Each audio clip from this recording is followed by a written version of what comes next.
किसी ने बिल्कुल ठीक ही कहा है कि अगर आप Adani, Ambani, Bill Gates, Warren Buffett और इनके जैसे कई अमीर लोगों से इनका सारा पैसा ले लें और आप जैसे दुनिया भर के हर एक इंसान में बराबर बराबर बांट दें, फिर भी कुछ ही सालों के अंदर वो सारा पैसा इन सभी अमीर लोगों की जेब में वापस चला जाएगा और आप फिर से वैसे ही बन जाओगे जैसे आज हो। और क्या आप जानते हैं इसके पीछे का सबसे बड़ा रीजन क्या है? The answer is assets. Robert Kiyosaki कहते हैं एक ऐसा इंसान जिसके पास अपनी नॉर्मल इनकम से एसेट बिल्ड करने की या पैसिव इनकम अर्न करने की स्किल होती है, वही लाइफ में ग्रेट वेल्थ अचीव कर सकता है। क्योंकि पैसिव इनकम देने वाले जितने ज्यादा एसेट आपके पास होंगे, आप उतने ही अमीर बनते जाओगे। और ऐसे ही 15 एसेट हैं जो अमीर को और ज्यादा अमीर बना रहे हैं, जिसमें सबसे पहला एसेट आता है कैश। आपके बैंक में पड़ा कैश आपको इंटरेस्ट दे रहा है। हाँ, वो बात अलग है कि वो 4-5% का इंटरेस्ट मार्केट इन्फ्लेशन को बीट नहीं कर सकता, पर कैश आज भी बहुत से लोगों की, बहुत सी कंपनीज की और बहुत से इन्वेस्टर की टॉप प्रायोरिटी है। तभी इस आर्टिकल में देखिए, रिलायंस जैसी कंपनी जिसका बस नाम सुनते ही इन्वेस्टर दौड़े चले आते हैं, उनके पास 2.1 लाख करोड़ का कैश रिजर्व है। टाटा ग्रुप हर साल 60,000 करोड़ कैश रिजर्व मेंटेन करता है। यहाँ तक कि अभी की आई रिसेंट न्यूज में आप देख ही सकते हो, वॉरेन बफेट ने अपनी 50% होल्डिंग को लिक्विडेट कर दिया है और इस समय उनके पास $277 बिलियन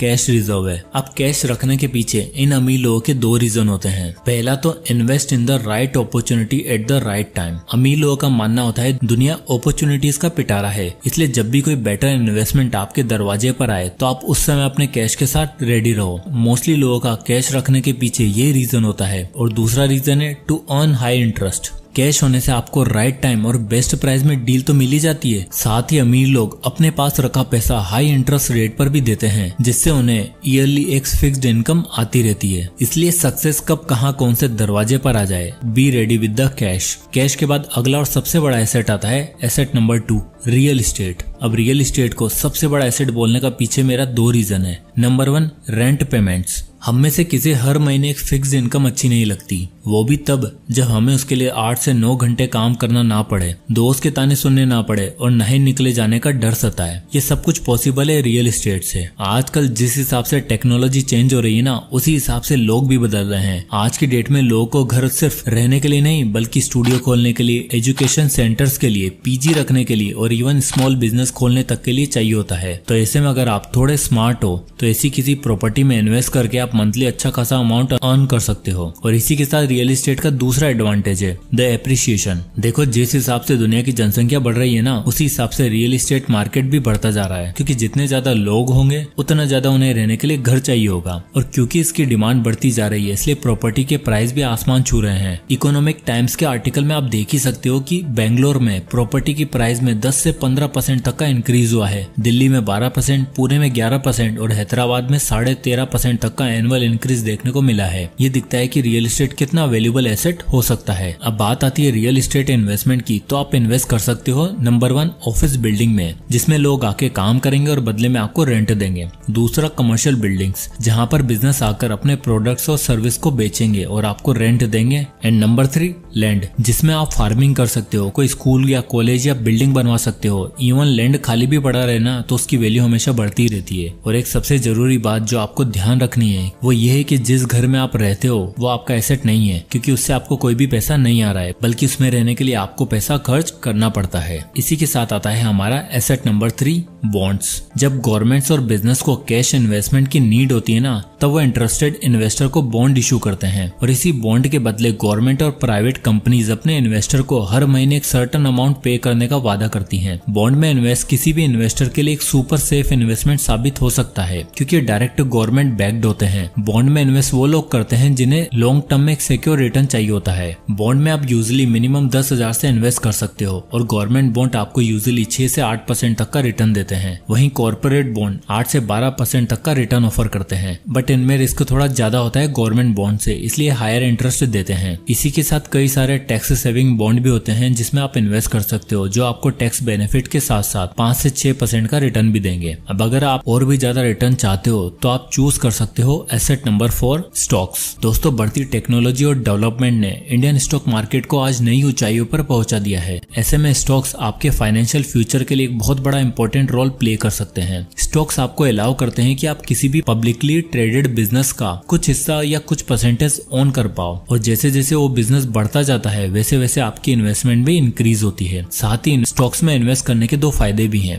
पहला, डिविडेंड। कई कंपनीज अपने प्रॉफिट का कुछ हिस्सा हमेशा स्टॉक इन्वेस्टर को देती हैं, जो कि एक फिक्स्ड इनकम का बहुत अच्छा सोर्स है। जैसे कि आप इस आर्टिकल में देख सकते हो कि वॉरेन बफेट को हर हफ्ते $47 मिलियन का डिविडेंड मिलता है। और स्टॉक में इन्वेस्ट करने का दूसरा फायदा है स्टॉक एप्रिसिएशन। बढ़ती और ग्रोइंग कंपनीज में इन्वेस्ट करना स्टॉक मार्केट में सबसे बड़ा बोल्ड मूव माना जाता है, क्योंकि ये मूव आपके लगाए 10,000 को 1 लाख और 5 लाख और कभी कभी तो 50 लाख भी बना सकता है। अब आता है asset number 5, mutual fund and index fund. Stocks के बाद आते हैं म्यूचुअल फंड और इंडेक्स फंड। इंडेक्स फंड यानी ऐसे फंड जो देश की टॉप 50 और टॉप 30 कंपनीज में पैसा लगाते हैं। सेंसेक्स और निफ्टी 50 इंडेक्स इंडिया के दो मेजर इंडेक्सेस हैं। अपनी वेल्थ को इंक्रीज करने के लिए हर इंसान चाहता है कि वो देश की बेस्ट कंपनीज में पैसा इन्वेस्ट करे, और इंडेक्स फंड इसका सबसे बेटर ऑप्शन हो सकता है। रिच माइंडसेट वाले लोग इस बात को अच्छे से जानते हैं कि अपने काम के साथ साथ अगर कोई चीज हमें अमीर बना सकती है तो वो है अदर्स पीपल टाइम, यानी पैसा आपका, मुनाफा भी आपका, पर मेहनत दूसरों की। इसलिए इंडेक्स फंड में आप मंथली SIP के जरिए एक फिक्स्ड अमाउंट इन्वेस्ट करके अपने लिए एक अच्छा खासा कॉर्पस डेवलप कर सकते हो। तो जैसे कि आप इस SIP कैलकुलेटर में देख सकते हैं, अगर आपकी सैलरी 25,000 है, जिसमें से आप हर महीने 6,000 रुपए इंडेक्स फंड में इन्वेस्ट कर रहे हो, तो आप देख ही सकते हो कि 13% एनुअल रिटर्न की मदद से 25 साल बाद 1,36,00,000 रुपए आपके पास जमा हो चुके होंगे। So start SIP now. और अगर आपके पास डीमेट अकाउंट नहीं है तो फ्री में डीमेट अकाउंट ओपन करने का लिंक आपको डिस्क्रिप्शन में फर्स्ट कमेंट में मिल जाएगा। और आगे अभी 10 एसेट और मैं आपको बताने वाला हूँ, जिनके बारे में आपको पूरे इंटरनेट पर शायद किसी ने बताया होगा। तो जल्दी से इस वीडियो को लाइक करें ताकि मुझे भी पता लगे कि आपको ये वीडियो पसंद आ रहा है। तो चलिए आगे बढ़ते हैं। अब आता है एसेट नंबर 6, इक्विपमेंट्स। अगर आपके पास कोई इक्विपमेंट है,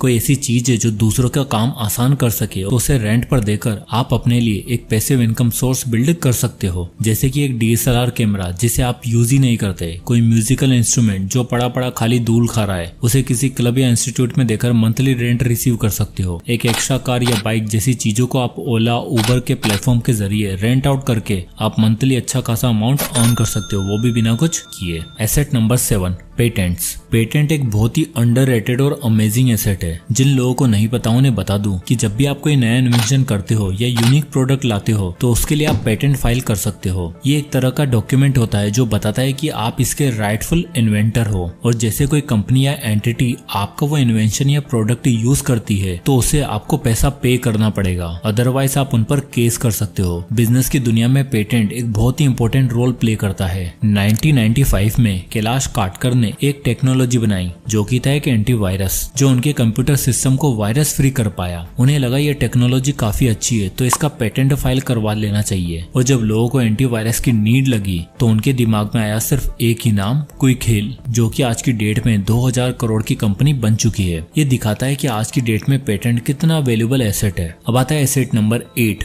ट्रेडमार्क्स। जैसे पेटेंट आपके इन्वेंशन को प्रोटेक्ट करता है, ठीक उसी तरह ट्रेडमार्क आपके सिंबल्स, वर्ड्स और फ्रेजेस को प्रोटेक्ट करता है। आज की इस कॉम्पिटिटिव बिजनेस की दुनिया में स्कैम्स और फ्रॉड के चांसेस भी सेम रेट पे इंक्रीज हो रहे हैं। ऐसे में हमारे लिए बहुत जरूरी हो जाता है कि हमें अपने ब्रांड को, अपने लोगों को प्रोटेक्ट करने के लिए ट्रेडमार्क का सही यूज करना है। इसका बेस्ट एग्जाम्पल है the taste of India. Amul ने ये कैच फ्रेज ट्रेडमार्क करवा रखा है, और इसी कैच फ्रेज की मैडम से अमूल ने काफी फाइनेंशियल गेन भी हासिल किया है। और ऐसा कोई भी दूसरा ब्रांड अगर सेम कैच फ्रेज यूज करता है, उसे अमूल को एक हेवी अमाउंट पे करना होगा। ठीक इसी तरह टाटा ग्रुप ने भी अपने लोगों का ट्रेडमार्क करवा रखा है। टाटा ग्रुप भी अपने ट्रेडमार्क का यूज करने के लिए हेवी लाइसेंसिंग फीस भी चार्ज कर चुका है। Asset number 9, brand and goodwill. Brand और गुडविल वैसे तो दो अलग अलग टर्म्स है, पर दोनों ही किसी भी बिजनेस या इंडिविजुअल के लिए बहुत ही इंपॉर्टेंट एसेट है। ब्रांड नाम इसलिए बनाया जाता है जब कोई कस्टमर उसे कंज्यूम करे, उसे यूज करे, तो उसके मन में एक इंप्रेशन बन सके कि वो भी प्रीमियम चीजें यूज कर सकता है। वहीं दूसरी तरफ गुडविल कि कस्टमर एक पर्टिकुलर ब्रांड के लिए कितना ज्यादा एक्साइटेड है। ब्रांड एक तरह का एफर्ट है जिसे कंपनी खूब सारा पैसा और टाइम देके बिल्ड करती है। वहीं गुडविल एक तरह की इमेज है जो तब बनती है जब आप कस्टमर को राइट वे में ट्रीट करते हो। दोनों ही चीजें आपस में कहीं ना कहीं इंटरलिंक्ड है, और ऐसे कई एग्जाम्पल है जहाँ सिर्फ एक अच्छी गुडविल की वजह से कई कंपनीज बैंकरप्सी से बची। वहीं कई ऐसी कंपनीज है जो सिर्फ अच्छी ब्रांडिंग के दम पर ही कंपनी स्केल करती चली जा रही हैं। एग्जाम्पल के लिए MRF को ही ले लो। आज से 15 साल पहले MRF कोई तगड़ी ब्रांड नहीं था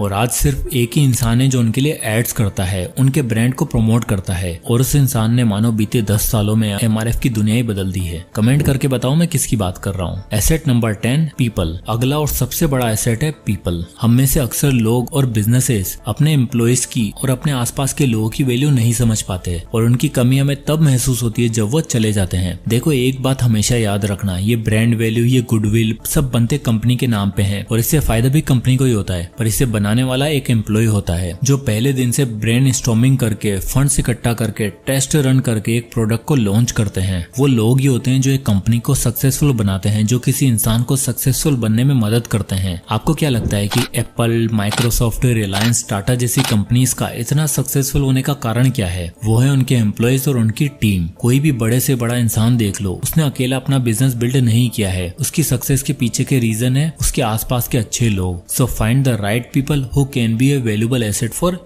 you. Asset number 11 raw material and commodities. देखो लाइफ में कई बार ऐसी सिचुएशन आ जाती है जब हमें लगता है कि पैसा ही सब कुछ नहीं होता। जिंदा रहने के लिए, अच्छी लाइफस्टाइल जीने के लिए हमें कमोडिटीज की भी जरूरत होती है। जैसे कि कोविड वाले टाइम का एग्जांपल देख लो। लोगों ने 100 रुपए देकर भी सैनिटाइजर और मास्क खरीदे, 200 रुपए किलो टमाटर भी परचेज किए। क्यों? क्योंकि कहीं ना कहीं कमोडिटीज की वैल्यू कैश से ज्यादा है और अमीर लोग इस बात को भली भांति समझते हैं, इसलिए वो गोल्ड, एल्यूमिनियम, स्टील, ऑयल जैसी कमोडिटीज में खूब हेविली पैसा इन्वेस्ट करते हैं। रॉबर्ट कियोसाकी खुद भी कमोडिटीज को ज्यादा प्रेफर करते हैं as compare to cash. Gold इन सब में एक ऐसी प्रीशियस कमोडिटी है जो आपकी लाइफ को बहुत हद तक आसान बना सकती है। इसलिए करंट सिनेरियो में बाकी चीजों के साथ साथ कमोडिटीज में इन्वेस्ट करना एक अच्छा ऑप्शन हो सकता है। अब आता है asset number 12 books, songs, digital courses, information and content. आजकल डिजिटल दुनिया का जमाना है। हर कोई अपने मोबाइल और कंप्यूटर स्क्रीन से चिपका रहता है। ऐसे में डिजिटल एसेट्स जैसे कि documents, audio books, video, digital courses, songs और एप्स आपके लिए एक वैल्यूएबल एसेट साबित हो सकते हैं। आज की डेट में इन्फॉर्मेशन का ओवरलोड है। सबके पास काफी रॉ डेटा और रॉ नॉलेज है। ऐसे में अगर आप कोई बुक लिखते हो, कोई ब्लॉग पोस्ट लिखते हो, तो बस आपको राइट मार्केटिंग टूल ढूंढकर काम पे लग जाना है और मैक्सिमम ऑडियंस को रीच आउट करना है। और एक भी प्रोडक्ट चलाना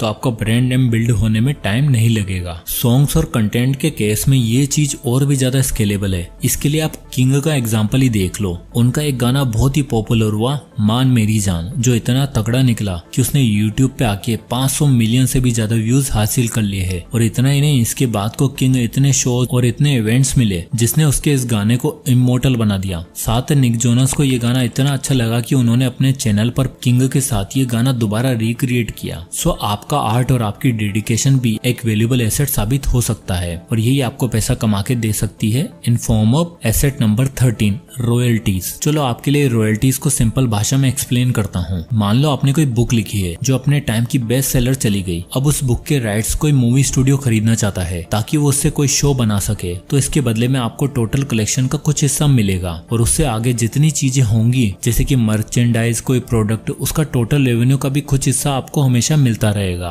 और इतना ही नहीं, रॉयल्टीज में एक टर्म होता है सिंडिकेशन। जब कोई टीवी शो बहुत बड़ा हो जाता है ना और मल्टीपल ब्रॉडकास्टर उनके राइट्स खरीद लेते हैं, तो जितनी बार वो शो रन किया जाता है उतनी बार एक्टर्स और राइटर को पैसा मिलता है। एग्जाम्पल के लिए फ्रेंड्स, जिसने अपनी मैसिव सक्सेस के बाद खूब नाम कमाया, उनके एक्टर्स को आज भी 10 से 20 मिलियन डॉलर पर ईयर पे किया जाता है एज ए रॉयल्टी। और रॉयल्टी की वजह से ही जॉर्ज आर मार्टिन जिन्होंने गेम ऑफ थ्रोन्स लिखी, जेके रोलिंग जिन्होंने हैरी पॉटर लिखी, ऐसे लोग मिलेनियर बन पाए। Asset number 14 unique rights. अब ये एसेट मेंशन करने का पीछे मेरा मानना यह है कि इंडिया में कुछ स्पेसिफिक प्लेसेस के लोगों के पास एक कम्पिटिटिव एडवांटेज है जिसे हम जियोग्राफिकल इंडिकेशन या जीआई भी बोल सकते हैं। और ये जीआईज आपके लिए बहुत बड़ा एसेट साबित हो सकता है। जीआईज एक तरह का अधिकार है जो एक स्पेसिफिक रीजन के लोगों को दिया जाता है ताकि वो अपने जियोग्राफिकल लोकेशन पर ऑथेंटिक और यूनिक प्रोडक्ट क्रिएट कर सके। एग्जाम्पल के लिए दार्जिलिंग की टी प्रोडक्शन। वेस्ट बंगाल के पास दार्जिलिंग में उगने वाली चाय को एक यूनिक फ्लेवर फ्लेवर और अरोमा का दर्जा मिला है। ऐसा माना जाता है कि दार्जिलिंग के यूनिक क्लाइमेट और सोइल कंडीशन की वजह से ऐसी चाय पूरे इंडिया में कहीं नहीं उग सकती, और इसी यूनिक राइट्स की वजह से दार्जिलिंग टी आज की डेट में 300 से 400 करोड़ का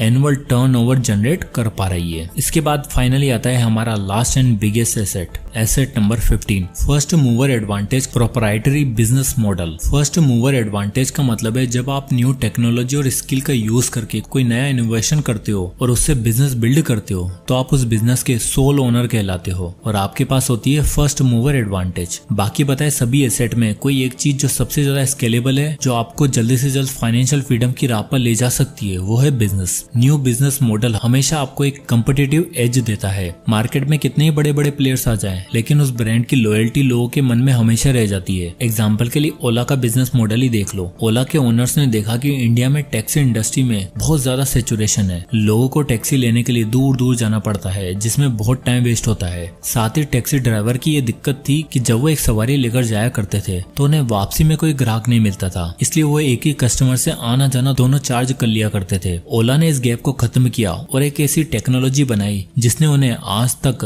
मूवर एडवांटेज दिया हुआ है। ठीक इसी तरह जीरोधा ने भी ऑनलाइन शेयर ट्रेडिंग और इन्वेस्टिंग के लिए लोगों को जागरूक किया और देश में इन्वेस्टिंग कल्चर चेंज किया। ठीक इसी तरह आप भी नए नए टेक्नोलॉजी और एआई का यूज करके अपने लिए एक ऐसा बिजनेस बिल्ड कर सकते हो जो आपको फर्स्ट मूवर एडवांटेज दे और आपके लॉन्ग टर्म फ्यूचर के लिए भी एक पैसिव इनकम सोर्स बिल्ड कर सके। सो दोस्तों, ये थे वो 15 एसेट्स। आई होप कि आपको ये वीडियो पसंद आया होगा। वीडियो पसंद आया तो वीडियो को लाइक करें और चैनल को सब्सक्राइब करना ना भूलें। और इन 15 एसेट में से कौन सा एसेट आपको पसंद आया है कमेंट करके जरूर बताएं। तो मिलते हैं नेक्स्ट वीडियो में, तब तक के लिए जय हिंद।